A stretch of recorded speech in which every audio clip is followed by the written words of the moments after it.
Nandito po tayo sa village ko. Ito yung bahay. Ang gastos ko lang dyan ay 10 million lang naman. Barya lang para sa akin. Barya lang yung 10 million para sa akin. Ito. Yan. Ang bahay niyan. Bodega lang namin yan. Talaga? Nilalagyan ng mga lumang gamit. Ang gastos mga 6 million lang naman. Barya lang naman.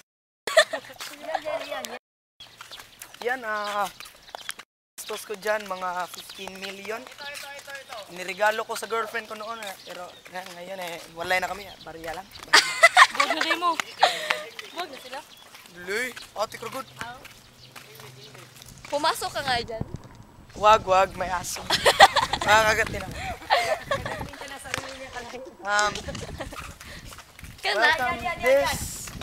This is one of my favorite house. Itinayo ito nung itinayo siya. Ang gastos ko dito ay 20 million lang naman. Hindi ganong mahal. Barya lang. Bye-bye na, oy. Bye-bye.